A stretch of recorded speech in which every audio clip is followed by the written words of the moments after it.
Hello everyone, welcome back. तो हम कर रहे थे हमारी क्लास 12th के फाइन आर्ट्स के जितने भी चैप्टर्स थे उनकी वन शॉट रिविजन्स। तो आज हम अपने चैप्टर 3 पे पहुंच चुके हैं, जो कि है the Mughal school of miniature painting, जिसे हम 20 मिनट में कवर करने वाले हैं। तो ये जो एक चैप्टर है ना, इसको एक काम करो आप कि इसको समझना शुरू मत करो एज हिस्ट्री, बल्कि इमेजिन करो कि हम मुगल कोर्ट्स के अंदर घुस चुके हैं, जहाँ पे जो एम्परर हैं उनके कुछ फेवरेट आर्टिस्ट हैं, वो छोटे छोटे मास्टर पीसेस जो पेंटिंग्स होती हैं वो बना रहे हैं। तो ये जो स्टाइल है मुगल पेंटिंग्स की, ये 16th सेंचुरी में स्टार्ट हुई थी और 19th सेंचुरी तक ये स्टाइल चली थी। तो मतलब जो पूरा मुगल एम्पायर है उसी के साथ साथ में ये पेंटिंग्स भी इवॉल्व होती गई थी। तो देखो, जो मुगल पेंटिंग्स होती थी ना, उनका मुगल मिनिएचर्स का चार्म अलग ही होता था कि मतलब उनमें फाइन डिटेलिंग होती थी, जो सोफिस्टिकेटेड कलर्स वगैरह है उनका यूज़ किया जाता था, और इतने वैरायटी ऑफ सब्जेक्ट्स थे कि आप बस देखते ही रह जाओगे, पर वो सब्जेक्ट्स ख़त्म नहीं होंगे। तो सब्जेक्ट्स की वैरायटी भी बहुत ज़्यादा थी। और यहाँ एक इम्पॉर्टेंट बात ये भी ध्यान रखो कि जो मुगल स्टाइल है वो मतलब एकदम वो हवा में नहीं आ गया था। उन्होंने साथ में जो पर्शियन फाइनीज है, जो इंडियन बोल्ड लाइंस वगैरह हैं, और जो यूरोपियन नेचुरलिज्म है, इन सभी चीज़ों को साथ में लेकर आया था, इन सभी का फ्यूज़न था। तो ये देखो कि आज का जो फूड का फ्यूज़न है ना, फूड का ट्रेंड का फ्यूज़न ही चल रहा, उसी तरीके से जो मुगल आर्ट है वो भी उस टाइम का अल्टीमेट फ्यूजन था तीन चीज़ों का। किन किन तीन चीज़ों का? पर्शियन फाइनीज, जो फाइन डिटेलिंग वगैरह करते थे वो पर्शियन स्टाइल था, तो वो स्टाइल भी इसमें था। साथ में जो इंडियन पेंटिंग्स में बोल्ड लाइंस का यूज़ होता था वो भी फ्यूज्ड था, और जो यूरोपियन नेचुरलिज्म है वो भी। तो इसलिए एग्जाम में कहीं भी लिखना हो तो ये लाइन याद रखना कि जो मुगल पेंटिंग है वो फ्यूजन है किस किस चीज़ का? सिंथेसिस प्लस सोफिस्टिकेशन प्लस जो रॉयल डॉक्यूमेंटेशन है, इन सभी चीज़ों का। और अब देखो कि जो मुगल एम्परर्स हैं वो सिर्फ फाइटर्स या फिर रूलर्स ही नहीं होते थे, सबके मतलब जितने भी थे वो सबके सब थोड़े थोड़े आर्टिस्ट भी थे। मतलब हर एक एम्परर की अपनी पसंद होती थी कि जैसे कोई कैलीग्राफी का दीवाना था, कोई पोर्ट्रेट का, कोई नेचर का, इस तरीके से। और ये सब प्रेफरेंसेस पेंटिंग में रिफ्लेक्ट होती हैं। जैसे देखो, एक और क्यूट सी बात है कि जो एम्परर्स हैं वो पर्सनली एटिलियर्स को विजिट करते थे। एटिलियर क्या होता है? जहाँ पे जो पेंटिंग वगैरह और ये जो आर्ट वर्क होता था वो किया जाता था, उसको एटिलियर कहते थे। तो हाँ, वो मतलब बिल्कुल जैसे हम स्कूल में एग्जीबिशंस वगैरह देखने जाते हैं ना, उसी तरीके से जो एम्परर्स थे वो भी एटिलियर्स को विजिट किया करते थे। वो चेक करते थे कलर्स को, कॉम्पोजिशंस को, इवन जो आर्टिस्ट ने कुछ बनाया उस चीज़ को वो करेक्ट भी करते थे, कुछ उन्हें चेंज कराना होता था, ये सब कुछ। इसी वजह से जो मुगल आर्ट है वो इतना ज़्यादा रिफाइन हो पाया था। और वो इतना स्पेशल क्यों था? क्योंकि उसमें नेचुरलिज्म, रियलिज्म था। नेचुरलिज्म यूरोपियन इन्फ्लुएंस से आया था। साइंटिफिक स्टडीज़ थी, फ्लोरा और फोना की, उनका यूज़ करके वो पेंटिंग्स को बनाते थे। रॉयल पोर्ट्रेट्स थे, हिस्टोरिकल डॉक्यूमेंटेशन था। मतलब वैरायटी बहुत ज़्यादा थी टॉपिक्स की। हर एक तरह की जो टॉपिक्स हैं उन पर पेंटिंग्स बनाई जा रही थी। और एटिलियर्स बहुत हाई क्वालिटी के थे, जहाँ पे मतलब अलग अलग टीम वर्क में बहुत प्रोफेशनल आर्टिस्ट काम करते थे, और साथ में उन पे चेक भी रखते थे जो एम्परर होते थे वो।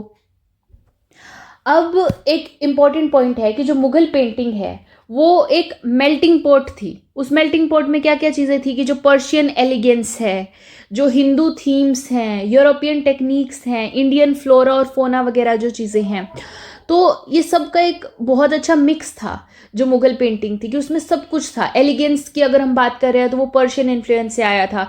थीम्स मतलब जो टॉपिक्स उठाए जाते थे वो हिंदू थीम्स होते थे।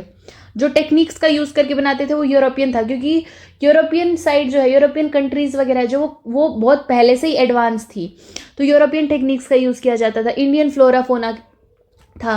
तो इन सब चीज़ों का ही बहुत अच्छा मिक्स था। और यही रीज़न था कि जो मुगल पेंटिंग है वो नॉर्मल इंडियन या फिर ईरानियन स्टाइल से बहुत ज़्यादा जैसे लेविश और पॉलिश्ड लगती है। और जो मुगल आर्टिस्ट हैं वो भी एकदम मतलब मल्टी स्किल्ड थे, कि जैसे कैलीग्राफर्स भी हैं, पेंटर्स भी हैं, गिल्डर्स भी हैं, बाइंडर्स भी हैं। तो एक पूरा टीम वर्क होता था उसमें, पूरा टीम एफर्ट जो है वो हमें देखने को मिल जाता है। इसलिए जो मुगल आर्ट है उसको इंपीरियल विजुअल लैंग्वेज भी बोलते हैं। और देखो, एक प्री मुगल और इंडिजिनस स्टाइल का इंटरेक्शन भी था, कि जैसे इंडियन आर्ट को हमने पिछले चैप्टर्स में भी देखा था कि बोल्ड लाइंस का यूज़ होता है, जो इंडियन आर्ट था उसमें फ्लैट कलर्स, स्ट्रॉन्ग एक्सप्रेशंस वगैरह होते हैं। जब ये इंडियन आर्टिस्ट जो थे ये मुगल एटीलियर्स में पर्शियन मास्टर्स के साथ काम करने लगे। अब इस चीज़ को समझो कि कोर्ट मुगल्स का है, मुगल रूलर्स हैं, तो एटीलियर्स भी मुगल के ही होंगे। वहाँ पे जो आर्टिस्ट थे वो पर्शियन थे, पर्शियन मास्टर्स थे, और वहाँ पे काम करने जब लगे थे जो इंडियन लोकल आर्टिस्ट थे वो उनके साथ काम करने लगे। तो यहाँ पे एक नया हाइब्रिड स्टाइल बोर्न हुआ था कि Indian boldness plus Persian subtle shades वगैरह जो होती है और जो रॉयल सोफिस्टिकेशन होता है, इन सभी चीज़ों का। तो ये जो कॉम्बो है ये मुगल पेंटिंग को यूनिक बनाता है। और जो थीम्स थे, थीम्स कैसे थे, जैसे रॉयल कोर्ट सीन्स हैं, पोर्ट्रेट वगैरह हैं, नेचर डिटेल्स हैं, तो ये मुगल फेवरेट्स बन गए थे उस टाइम पे। तो अब स्टोरी शुरू होती है बाबर से। तो 1526 में बाबर इंडिया में आया था, बट इंडिया में ज़्यादा टाइम तक वो रहा नहीं था, 1526 में आया था, ठीक है। लेकिन जो उसकी ऑटोबायोग्राफी है, जो बाबरनामा है, वो आर्ट हिस्ट्री के लिए बिल्कुल एक गोल्ड माइन बन गया था। बाबरनामा क्या है? ऑटोबायोग्राफी है बाबर की।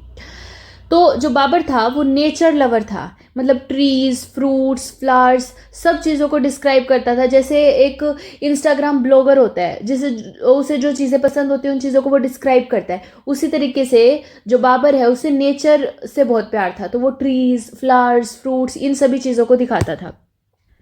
और उसने क्या किया था, उसने जो पर्शियन आर्टिस्ट्स हैं उनको एडमायर किया था। जैसे एक नाम आता है बेहजाद का, तो बेहजाद है जिसके जो पोर्ट्रेट्स थे, उसके जो डबल चिन्स थे, वो उनका बाबर ने फुल रिव्यू भी जो है वो लिख दिया था अपनी जो बाबरनामा है उसमें, कि जो बेहजाद है वो किस तरीके से डबल चिन्ह बना देता था। तो बाबर ने जो पेंटिंग है उसका सीड बोया था इंडिया में। जो मुगल पेंटिंग स्टाइल है उसका सीड बोया था बाबर ने, और उसके जो सक्सेसर्स थे उन्होंने उसको एक बड़े ट्री में बदल दिया था, उस बीज को। तो बाबर को नेचर में तो इंटरेस्ट था ही, साथ में जो पोर्ट्रेचर वगैरह है उसमें भी इंटरेस्ट था। और यहाँ पे दो आर्टिस्ट के नाम आ जाते हैं, बेहजाद और शाह मुजफ्फर। अब बेहजाद की तो डबल चिन के लिए फेमस था।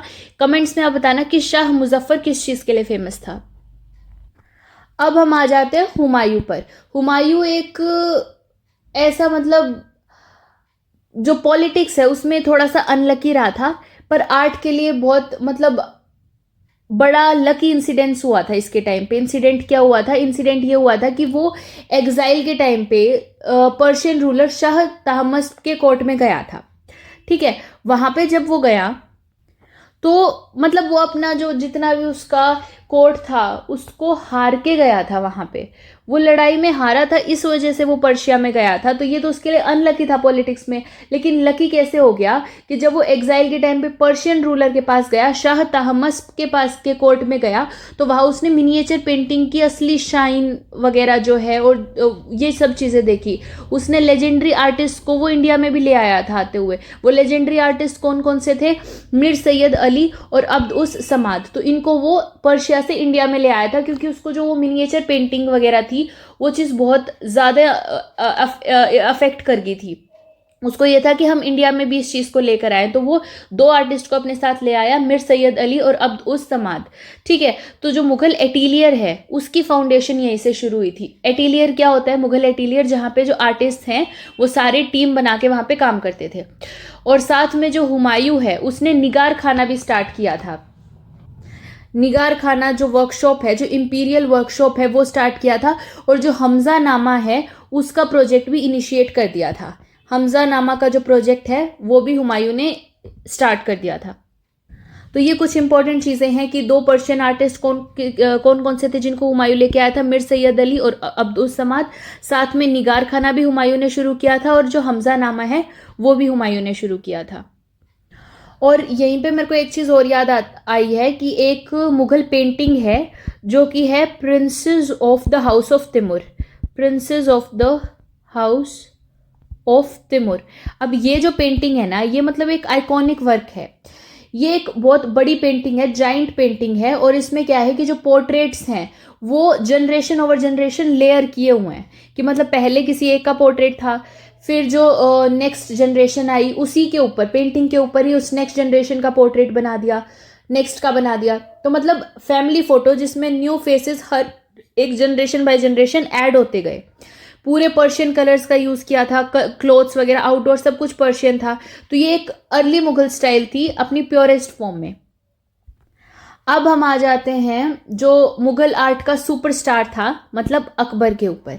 तो अकबर का जो इंटरेस्ट था वो पेंटिंग में नेक्स्ट लेवल का था। उसने 100 से ज़्यादा आर्टिस्ट रखे थे, ठीक है। हेलो। और 100 से ज़्यादा आर्टिस्ट के साथ जो मतलब पर्शियन और इंडियन मिक्स है वो इसकी पेंटिंग्स में देखने को मिल जाता है। इसका स्टाइल क्या था पेंटिंग्स का? इंडो पर्शियन फ्यूजन स्टाइल था, ठीक है। और एक देखो साथ में वो डिसलेक्सिया की वजह से जो इलस्ट्रेशंस है उसको प्रेफर करता था। डिसलेक्सिया क्या होता है कि इसमें डिसलेक्सिया में जो अकबर था वो पढ़ नहीं पाता था, लिख और पढ़ नहीं पाता था, ठीक है, क्योंकि उसको डिसलेक्सिया था। तो इस वजह से वो इलस्ट्रेशंस को प्रेफर करता था, मतलब पेंटिंग्स को प्रेफर करता था। तो जो पेंटिंग्स है वो बहुत ज़्यादा फ्लरिश हो गई थी। ग्रेट प्रोजेक्ट्स क्या क्या थे अकबर के, कि जैसे हमजा नामा है, फिर जो अकबर नामा है, रज़्म नामा है। रज़्म नामा क्या था? रज़्म नामा थी महाभारत, ठीक है, महाभारत। और जो रामायण है, साथ में एक अकबरनामा हो गया, ठीक है। तो ये सब चीज़ें थी। तो अब आप एक बात याद रखो कि अंडर अकबर जो मुगल पेंटिंग है वो नरेटिव बन गई थी, मैसिव बन गई थी और फुल ऑफ एक्शन बन गई थी, ठीक है। हमजा नामा के जो हमजा नामा है इसमें 1400 फोलियोज थे, ठीक है। इस चीज़ को आपको याद रखना है। अब एक चीज़ और देखो कि अकबर के टाइम पे जो यूरोपियंस हैं वो आए थे। अब यूरोपियंस जब आते थे कोर्ट में तो वो कुछ गिफ्ट्स वगैरह भी लेकर आते थे। तो वो यूरोपियंस अकबर के कोर्ट में आए, उन्होंने गिफ्ट्स वगैरह दिए। बस फिर क्या, इससे क्या चीज़ शुरू हुई कि जो यूरोपियन नेचुरलिज्म है वो मुगल कोर्ट में एंट्री मार गया था इस चीज़ से। जैसे हमने देखा था ना कि 3 स्टाइल्स थे, पर्शियन भी, जो हमारा इंडियन है वो भी, और यूरोपियन नेचुरलिज्म भी था। तो वो यहीं पे मुगल कोर्ट में एंट्री मारी थी उसने। यहाँ पे है मदोना एंड चाइल्ड। तो मदोना एंड चाइल्ड जो है ये बसावन ने बनाया था 1590 में। तो ये इस चीज़ का बेस्ट एग्जाम्पल है। साथ में जो वर्जिन मैरी का क्लासिकल जो ड्रेप था, जो इंडियन ज्वेलरी थी, ये भी एक बहुत अच्छा मतलब फ्यूज़न है। उसके बाद यूरोपियन इन्फ्लुएंस में क्या क्या चीज़ें होती थी, जैसे क्रिश्चियन थीम्स आ गए थे, साइंटिफिक रियलिज्म सा आ गया था, जो रेनेसा नेचुरलिज्म था। तो यही चीज़ें हैं कि नेचुरलिज्म आ गया था, थीम्स थोड़े से चेंज हुए थे, जो भी चीज़ बनाई जाती थी उसमें रियलिज्म देखा जाता था कि जो जैसी जो चीज़ है वैसी ही दिखे, ज़्यादा उसमें चेंज ना हो। अकबर के बाद आते हैं हम जहांगीर पर। जहांगीर सबसे ज़्यादा एक आर्टिस्टिक एम्परर था, ठीक है।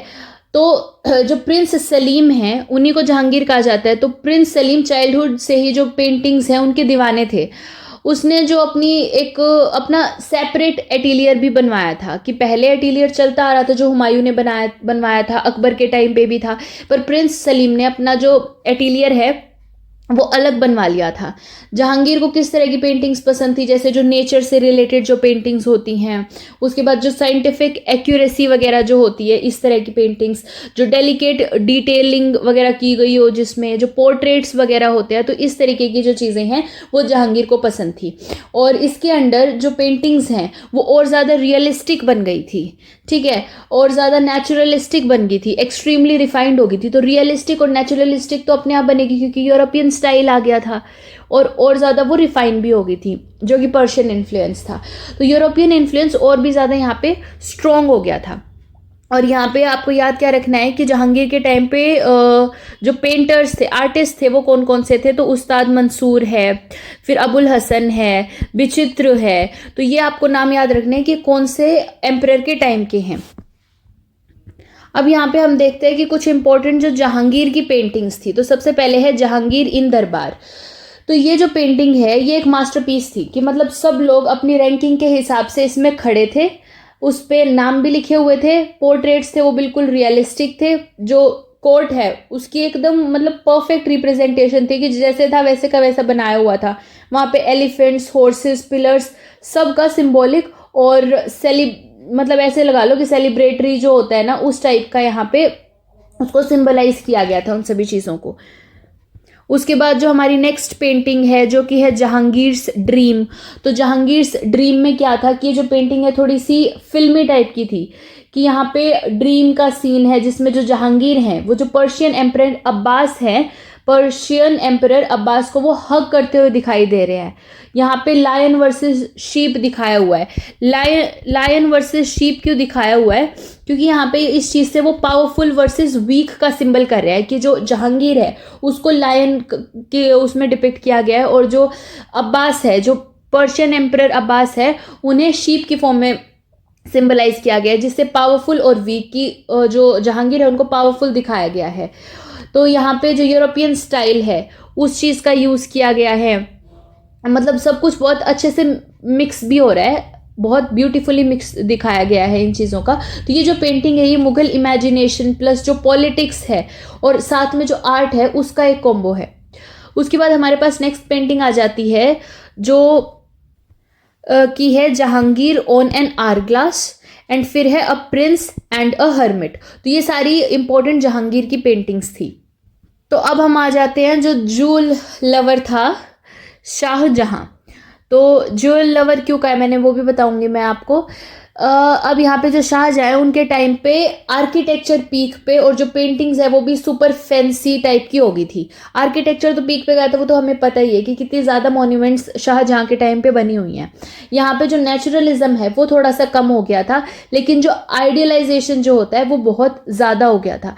अब इनको जूल लवर क्यों कहा जाता है? क्योंकि जूल लाइक कलर्स का यूज़ करते थे, जो कलर्स थे वो जूल लाइक लगते थे, परफेक्शन थी इनकी पेंटिंग्स में, रॉयल ग्रैंडियर था, ठीक है। और इनका जो मोस्ट आइकॉनिक प्रोजेक्ट है वो है बादशाहनामा, ठीक है। तो यहाँ पे और क्या चीज़ है कि जो शाहजहां है उनके टाइम पे जो ब्यूटी और जो मेजेस्टी है, ये दोनों चीज़ें, दोनों ब्यूटी और मेजेस्टी टॉप लेवल पे पहुंच गए थे। उसके बाद अब हम देखते हैं दारा शिकोह। दारा शिकोह के टाइम पे जो आर्ट है वो बहुत ज़्यादा रिफाइंड स्पिरिचुअल हो गया था। साथ में जो दारा शिकोह हैं ये वेदांता और जो सूफिज़म है उनके लवर थे, वेदांता और सूफिज़म लवर थे।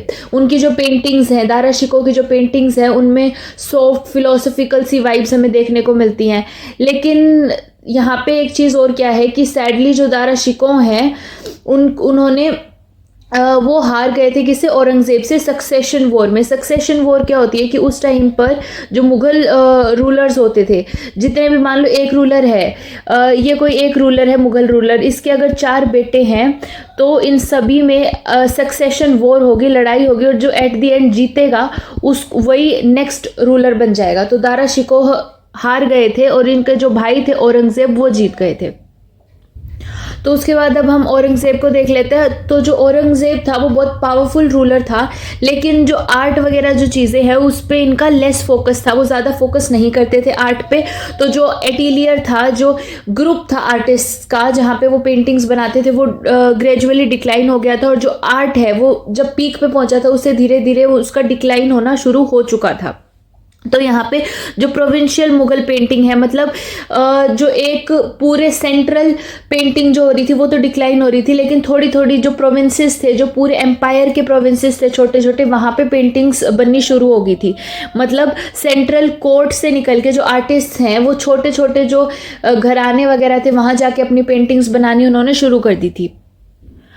तो औरंगज़ेब के बाद जो पैट्रनेज है, जो आर्ट का पैट्रनेज है वो डिक्लाइन होना शुरू हो गया था। जो आर्टिस्ट हैं वो प्रोविंशियल कोर्ट्स में चले गए थे। तो यहाँ पे मोहम्मद शाह रंगीला जो थे, मोहम्मद शाह रंगीला, शाह आलम II, बहादुर शाह जफ़र, तो इनके टाइम पे कुछ अच्छे वर्क्स बने थे, लेकिन जो मुग़ल ग्लोरी है वो फेड होनी शुरू हो गई थी इनके टाइम पे। और फाइनली 1857 की जब रिवोल्ट हुई थी उसके बाद जो मुग़ल मिनिएचर स्टाइल है वो शिफ्ट हो गया था इनटू कंपनी स्कूल। मतलब जो पूरा हमने अभी तक स्टाइल देखा है कि मुग़ल स्टाइल किस तरीके का था वो सारा चेंज हो गया, क्योंकि उस टाइम तक ईस्ट इंडिया कंपनी आ गई थी। ईस्ट इंडिया कंपनी को भी 100 साल हो चुकी थी जब 1857 का रिवोल्ट हुआ था। तो मतलब जो पूरा आर्ट है वो चेंज हो चुका था, उन्होंने ब्रिटिशर्स ने अपने अकॉर्डिंग आर्ट को चेंज कर दिया था। तो जो मुग़ल मिनिएचर स्टाइल है वो कंपनी स्कूल में कन्वर्ट हो गया था। तो यहाँ पे अगर प्रोसेस देखें मुग़ल पेंटिंग की, तो जो मुग़ल पेंटिंग है वो एक टीम वर्क होता था। मतलब यहाँ पे जैसे कॉम्पोजिशन है, कॉम्पोजिशन को कहते हैं तरह, तो वो हो गया। जो पोर्ट्रेट्स होते हैं, पोर्ट्रेट्स को कहते हैं चेहरानामा, ठीक है, तो वो पोर्ट्रेट्स वगैरह होते थे। उसके बाद जो कलरिंग होती है वो होता है रंगमिजी, ठीक है। तो ये सारी चीज़ें, जैसे एक कोई आर्टिस्ट होगा वो पहले ड्राइंग करेगा, मतलब वो तरह बनाएगा, फिर कोई दूसरा आर्टिस्ट होगा वो पोर्ट्रेट्स बनाएगा, ठीक है, तो उसको कहते हैं चेहरानामा। तीसरा उनमें कलर्स करेगा। तो इस तरीके से जो टीम वर्क है वो होता था। और जो पेपर होता था वो भी हैंडमेड होता था, और जो कलर्स है वो नेचुरल होते थे। जैसे मान लो लेपिस लजूली है, लेपिस लजूली एक स्टोन होता है, उससे ब्लू कलर बन जाता था। फिर और पिमेंट है, उससे येलो कलर बन जाता था। सिनेबार है, उससे रेड कलर बन जाता था। तो इस तरीके से नेचुरल कलर्स का यूज़ किया जाता था। और जो ब्रशेस हैं वो स्क्वेरल के जो बाल होते हैं उनसे बनाते थे, जिससे मतलब सुपर फाइन डिटेलिंग कर पाते थे वो, इस वजह से। साथ में जो गोल्डन और जो गोल्ड और जो सिल्वर होते हैं उनको स्प्रिंकल करके भी पेंटिंग्स को और ज़्यादा रॉयल शाइन दिया जाता था, जिससे वो और ज़्यादा लग्जीरियस और रॉयल लुक देती थी। और आखिर में जो एगेट स्टोन होता है उससे बर्निशिंग की जाती थी, ताकि एक ग्लोसी सा फिनिश आ जाए। किससे? एगेट स्टोन से, ठीक है। तो एगेट स्टोन से लास्ट में बर्निशिंग की जाती थी। तो यही कारण था कि जो मुग़ल पेंटिंग्स है वो आज तक ग्लो करती हैं। तो यहाँ पे वही चीज़ें हैं कि जैसे वर्मिलियन है, फिर जो अल्ट्रा मेरीन है, मतलब जो लेपिस लजूली है उससे ये कलर बन जाता था। ऑर्नामेंट्स, जो ऑर्नामेंट है उससे येलो बन जाता था। शेल वाइट का यूज़ करते थे। लैम्प ब्लैक का यूज़ किया जाता था।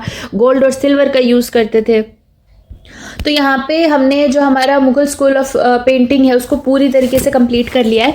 तो हमने स्टार्ट किया था बाबर से। बाबर आया था 1526 में। तो 1526 में इंडिया में जो मुग़ल स्कूल ऑफ पेंटिंग है उसकी स्टार्टिंग हो गई थी। उसके बाद हमने हुमायूं के टाइम पे देखा, जहाँ पे हमें पर्शियन फ्यूज़न देखने को मिल रहा था। अकबर का टाइम गोल्डन एज था, क्योंकि सबसे ज़्यादा पीक पर पहुँच चुकी थी जो हमारी पेंटिंग्स हैं। सबसे ज़्यादा पीक पे जहांगीर के टाइम पे पहुंची थी। तो जहांगीर जो है उन्होंने नेचुरलिज्म आया था, क्योंकि इस टाइम पे जो ब्रिटिश इन्फ्लुएंस है वो हमें देखने को मिल जाता है। फिर जो शाहजहां के टाइम पे लग्जरी आई थी, जो आर्किटेक्चर मोन्यूमेंट्स वगैरह है उनमें भी बहुत ज़्यादा ग्रोथ हुई थी। और उसके बाद जो औरंगज़ेब का टाइम आया था, और जो लेटर मुगल्स थे उसमें जो हमारी मुग़ल स्कूल ऑफ पेंटिंग है वो डिक्लाइन होनी शुरू हो गई थी। और जो कंपनी स्टाइल है पेंटिंग्स का वो देखने को मिल गया था। तो यहाँ पे हमने अपनी फाइन आर्ट्स की रैपिड रिवीजन सीरीज़ का पार्ट 3 भी कंप्लीट कर लिया है। अगर अभी तक आपने सब्सक्राइब नहीं किया तो सब्सक्राइब कर दो, क्योंकि अभी ये सीरीज़ कंटिन्यू रहेगी लास्ट चैप्टर तक, जिसके बाद हम अपनी नेक्स्ट सीरीज़ जो कि PYQ की सीरीज़ है वो स्टार्ट करेंगे।